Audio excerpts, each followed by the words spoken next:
são as provações coletivas que coletivamente adquirimos do ponto de vista de débitos kármicos. Às vezes, empreendemos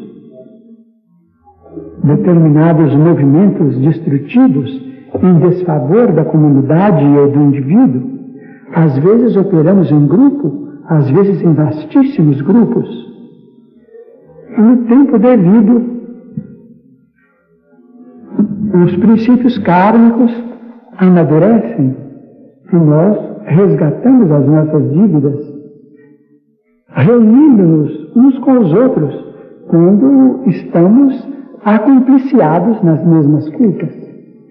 Porque a lei de Deus é a lei de Deus, é formada de justiça e de misericórdia.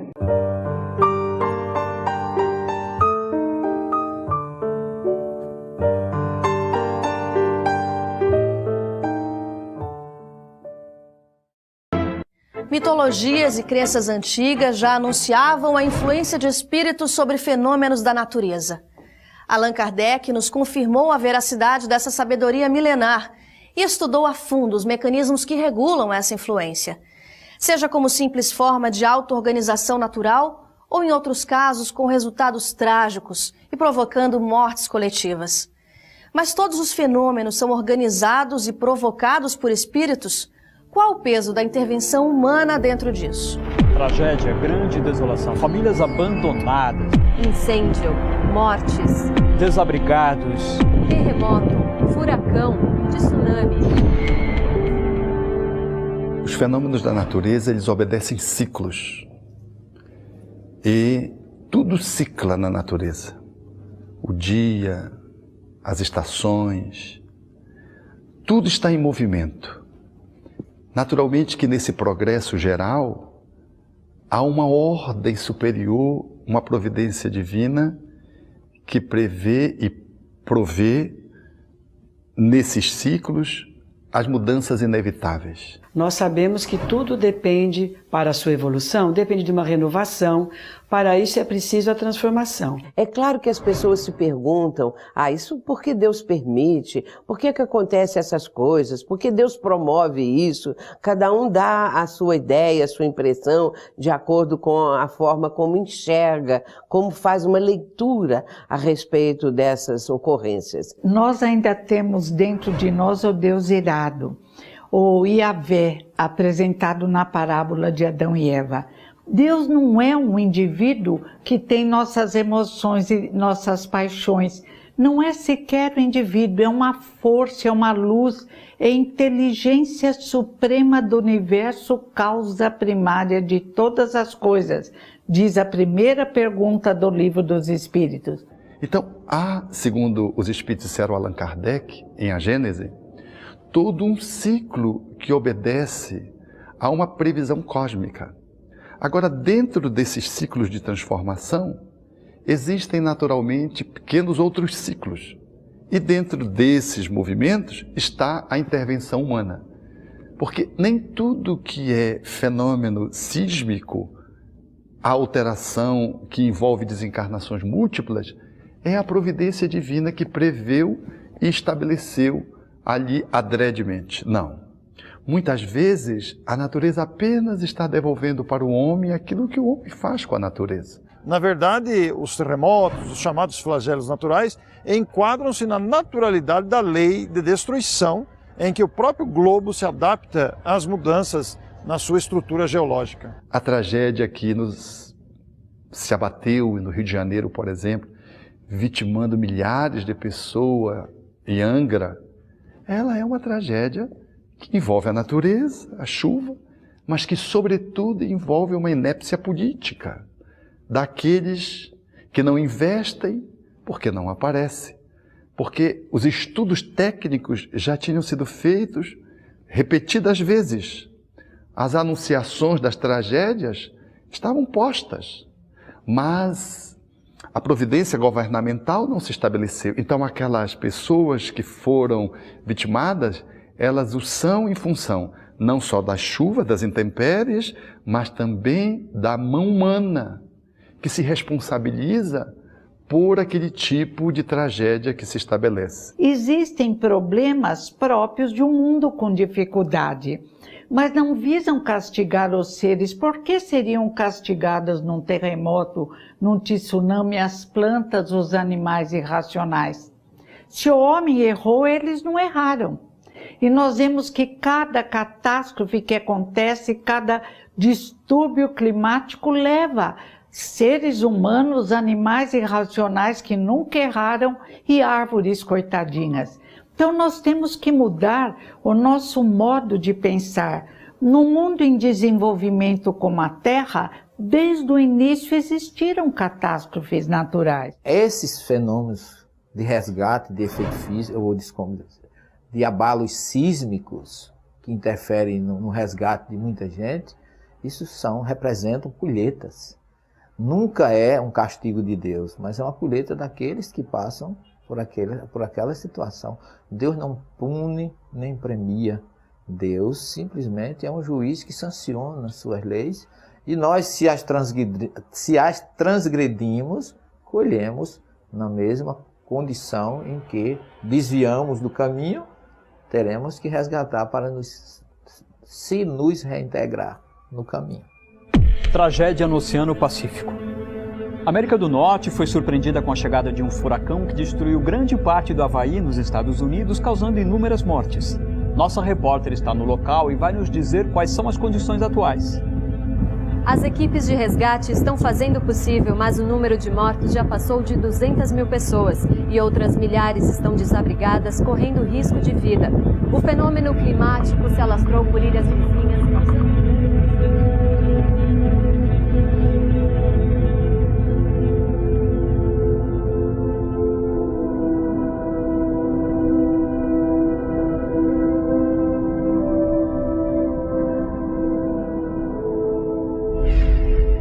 O que orienta os fenômenos naturais? Os espíritos agem por conta própria ou obedecem a um planejamento divino? Em instantes, no programa Transição.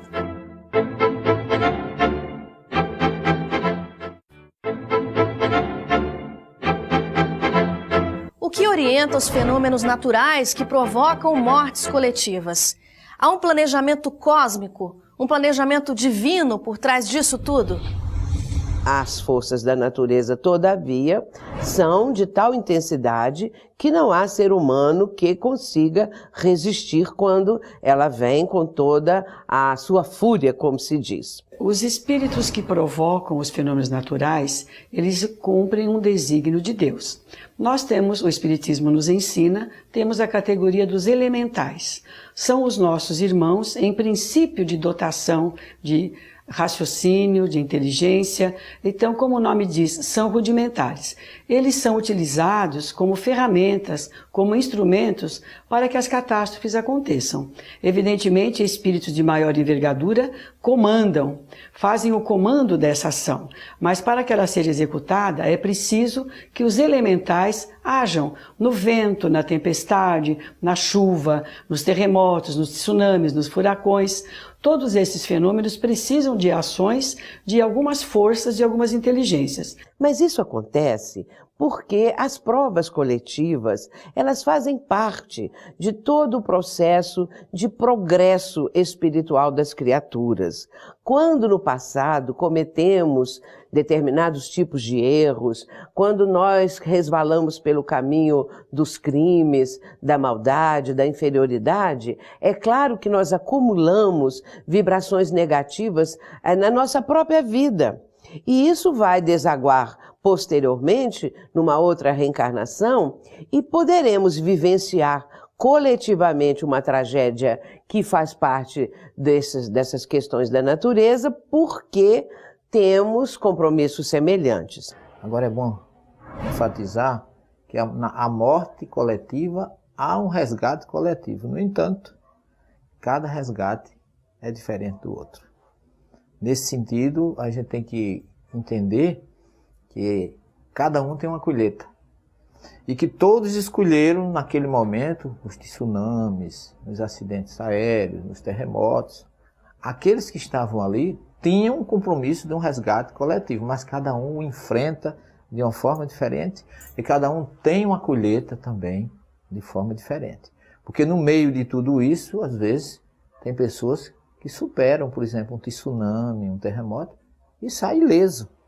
No 11 de setembro, famoso 11 de setembro, lá nas Torres Gêmeas, em Nova York, tive um deficiente visual no 22º andar e saiu ileso com um cão guia, sem nenhum problema. E outras pessoas que não tinham nada, que aparentemente não tinham nada a ver, tiveram seu resgate ocorrido ali.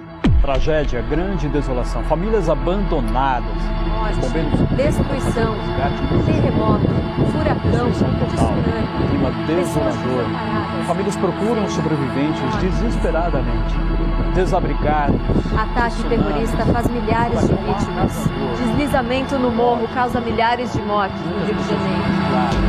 O terremoto deixou a cidade destruída, muitas vítimas. Isso não quer dizer que aquelas pessoas que sofrem, por exemplo, um desastre aéreo, o avião explode, queima, e ali desencarnam 100, 200 ou mais pessoas, não significa que aquelas pessoas se envolveram no passado numa ocorrência do mesmo nível, ou foram cúmplices, ou fizeram juntos aqueles crimes, não quer dizer isso. Mas sim que por atração vibratória, pessoas de diferentes experiências, mas que tiveram também compromissos, comprometimentos, dívidas no ontem, que hoje estão se refletindo, podem ser atraídas para determinado local e, a partir daí, passarem pelo processo desencarnatório juntas, devido exatamente àquilo tudo que no passado estava prevalecendo no presente. Esses flagelos destruidores, como o Livro dos Espíritos denomina, nada mais são que essas catástrofes naturais. Em O Livro dos Espíritos encontramos que os efeitos imediatos de uma catástrofe, de mortes coletivas, é exatamente o despertar da solidariedade. Então existe um efeito moral e a sua primeira grande reação é realmente o despertar do sentimento de solidariedade. Felizmente, o homem tem dentro dele a marca de Deus. E quando é chamado, quando é sensibilizado, essa marca se expressa. O Evangelho nos lembra que o homem mais cruel, mais necessitado, tem por um ser, um objeto qualquer, um amor ardente. Nós temos, criados por Deus, filhos da luz, temos, como diz o Livro dos Espíritos, a assinatura da luz. Queiramos ou não, Deus nos faz amadurecer. E nas horas em que acontece um problema muito grande, lembramos a nossa fragilidade quando encarnados. E nos assustamos e sofremos por aquele outro e por nós mesmos. E procuramos ajudá-lo como desejamos ser ajudados. Geralmente as pessoas, quando veem essas grandes calamidades, elas se compadecem. Elas são estimuladas por um instinto natural de humanidade no interior de seus corações. Aquilo aciona a piedade, a compaixão.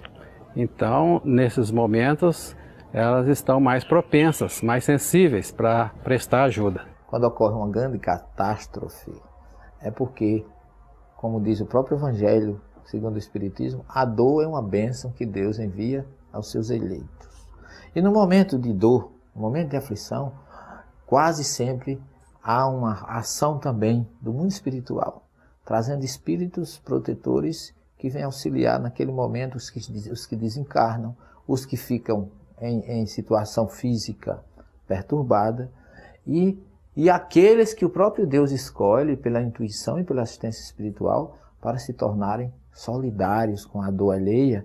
E a gente vê demais pessoas que dão muitas vezes a própria vida para salvar aqueles que estão em dificuldade. Então é um momento que eu acho que, assim, por um lado ocorre a tragédia, mas pelo outro há um despertar, um florescimento da solidariedade humana que todos nós temos, em maiores ou em menores quantidades. Mas no momento desse, Deus instiga ou envia espíritos superiores que despertam no ser humano esse amor, essa solidariedade, que muitas vezes sensibilizam até aqueles que assistem nessas situações de catástrofe. É a mão divina, é a providência de Deus através dos seus espíritos benfeitores, atuando nas tragédias, nas dificuldades humanas. No próximo bloco, vamos saber mais sobre as razões e implicações das mortes coletivas. Por que pessoas com programações reencarnatórias tão diversas desencarnam da mesma forma ao mesmo tempo?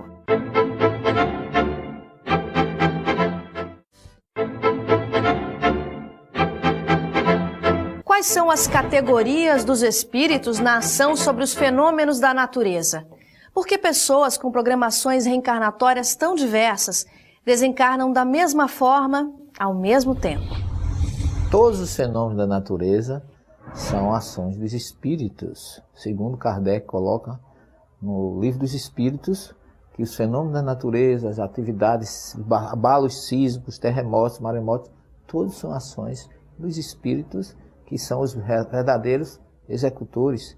Eu poderia citar um exemplo claro, está no Evangelho, no famoso naufrágio no mar da Galileia, quando todo mundo sabe que Jesus estava dormindo, foi despertado pelos discípulos que iriam afundar, iriam sossobrar devido àquele maremoto, aquela tempestade que estava acontecendo. E Jesus, ao despertar, levanta a mão e o fenômeno se acalma e todos os discípulos perguntam, mas quem é este? Que até os ventos e as tempestades obedecem ao que Jesus ignora. Como é que vocês não têm fé? Vocês podem fazer tudo isso.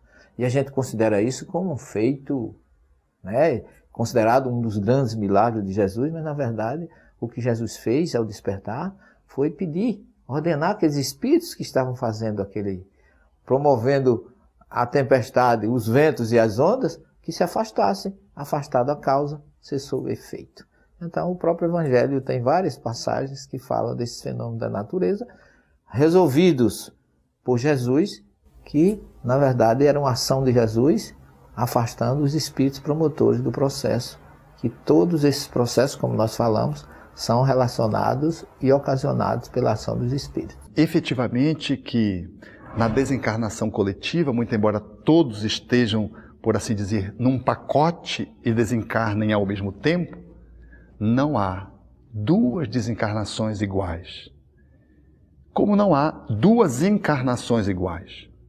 O fenômeno sempre é singular para cada um. As motivações que sugerem a desencarnação têm motivações diferentes e psiquismos têm níveis evolutivos diferentes.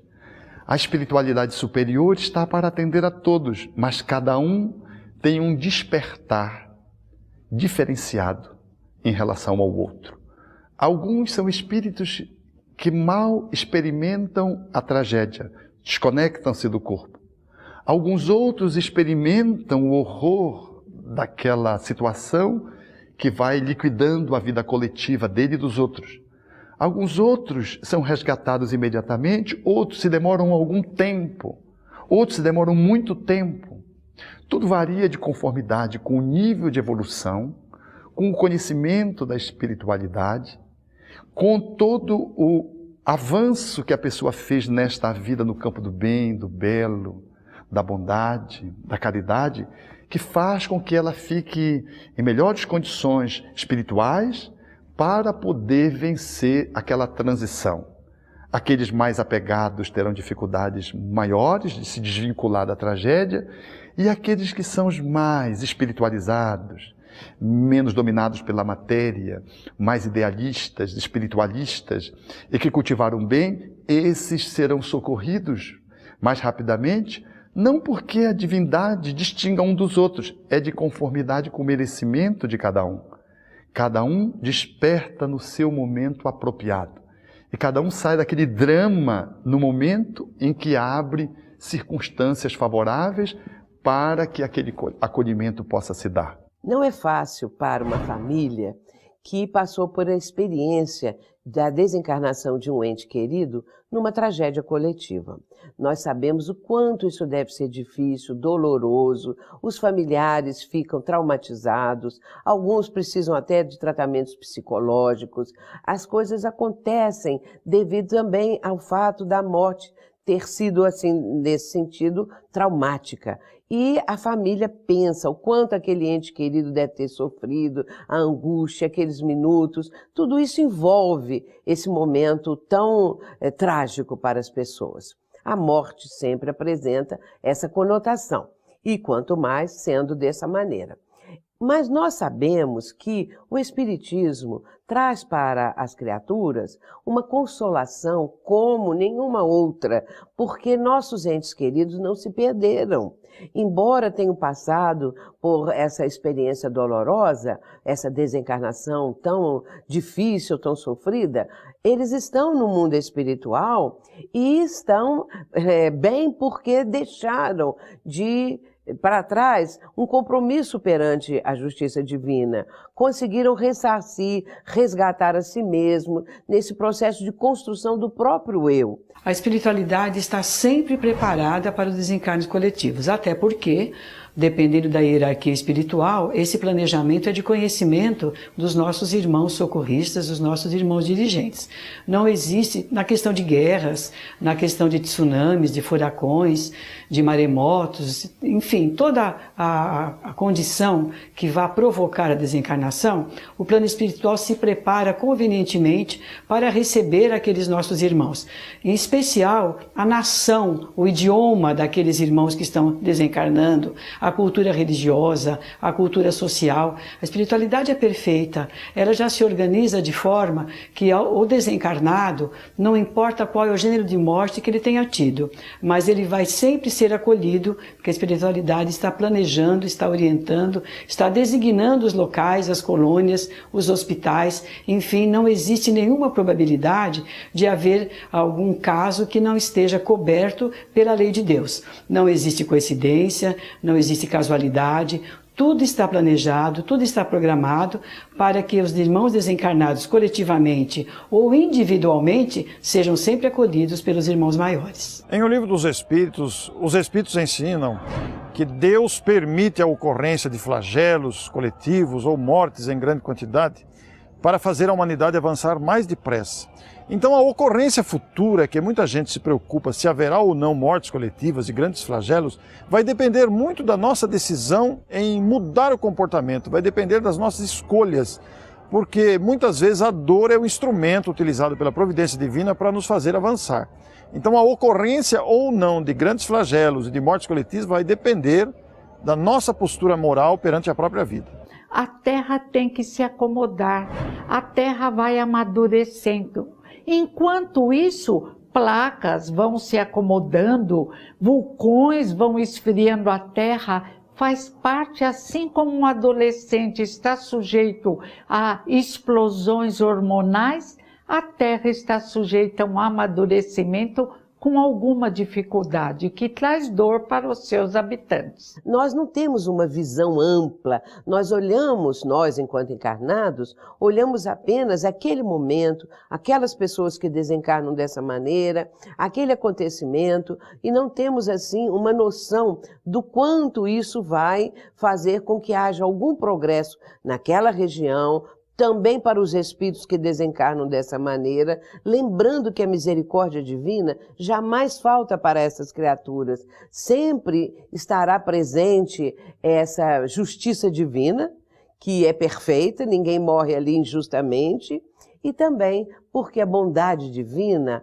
atenua o sofrimento, benfeitores espirituais, amigos da espiritualidade estarão ali ajudando aqueles que estão nesse processo desencarnatório, que nós aqui que estamos ficando sabendo dessa ocorrência, imaginamos ter sido uma tragédia com uma dor que nem sequer conseguimos avaliar. Mas pelo que sabemos, a misericórdia divina atua e suaviza aqueles momentos tão difíceis. Agora, nós também precisamos entender que estas modificações que acontecem na Terra não foram feitas para nos deixar infelizes, sofredores, assustados.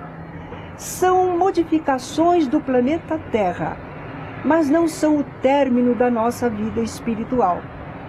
Poderíamos todos ficar mais serenos, sabendo que temos de enfrentar, certas tragédias e problemas, mas que temos oportunidade de viver, de construir, de aprender, de evoluir. Vamos dar mais valor ao tempo bom que temos para viver. Não deixar que ele se escoe em nossas mãos para depois ficarmos lamentando porque aconteceu alguma tragédia e achamos que nos impediu. Valorizemos nosso tempo e nossa vida segundo as leis de Deus. Ensinam os espíritos que Deus permite os grandes flagelos naturais para fazer a humanidade avançar mais depressa. E nós vamos notar com facilidade que, diante dos flagelos naturais, há um avanço material muito grande decorrente das pesquisas, da pesquisa de vacinas ou do trabalho material em torno de evitar-se esses eventos. Mas, ao mesmo tempo, um grande progresso moral, pois que desperta a solidariedade. Nos voltamos uns para os outros para nos ajudarmos. A Terra, ela não vai ficar sempre nesse nível de planeta de provas e expiações. Inclusive, nós já estamos vendo acenderem-se as primeiras luzes da próxima etapa da Terra, que será de regeneração. Evidentemente que nessa condição, como haverá aqui uma humanidade mais descompromissada com equívocos, evidentemente que também não acontecerão mais essas tristezas coletivas. E nessa fase de planeta de regeneração, o bem sobrepõe o mal. Muito temos a aprender ainda, mas certamente esse é o futuro do planeta Terra, que será habitado então por populações muito mais numerosas, porque a nossa Terra é capaz de alimentar muita gente mais do que atualmente, quando soubermos produzir adequadamente e partilhar fraternamente. O mundo está melhorando, não tão rapidamente como desejaríamos, mas o tempo é uma ilusão. Mas o importante é que o indivíduo da Terra está se tornando a cada dia melhor. Outrora e ainda hoje nas guerras, ele não se sensibiliza tanto com o sofrimento do próximo. Um mata o outro, jogam bombas, mas um grande número já não tem coragem de ir para a guerra. Um grande número já é incapaz de matar uma formiga, de destruir uma árvore. Um mundo melhor está se formando. O Apocalipse, que é uma obra tida como uma catastrófica, na verdade, o Apocalipse, no capítulo 21, tem lá duas informações importantíssimas para que a gente o considere não uma obra de tragédias, mas uma obra de esperanças, de incentivo. É Jesus voltando para trazer conforto e consolo àqueles que sofrem nesse período de colheita final da mudança do planeta. Capítulo 21 diz assim: Deus enxugará toda lágrima, haverá um novo céu e uma nova terra. Então essas duas informações de Jesus, falando que Deus enxugará toda lágrima, já diz que com certeza acabarão dores, tragédias, maremoto, terremoto. Esses episódios de tristezas e de mortes coletivas que muita gente está vendo agora acontecendo, com o tsunami, com todas essas alterações físicas, porque, na verdade, o próprio Jesus diz que a Terra, sendo um planeta de regeneração, nela não haverá mais tragédias nem tristezas, mas porque todas as lágrimas serão enxugadas por Deus e nós estaremos vivendo um novo céu, uma nova terra, uma nova era de paz. Assim é a vida, cada um de conformidade com seu nível evolutivo, e o Pai atendendo a todos maternalmente, com a sua providência, através dos seus filhos, para que todos possamos ser bafejados pelo amor divino. Em nosso site você encontra um arquivo imenso de programas. Acesse e aproveite. E eu te espero no próximo Transição.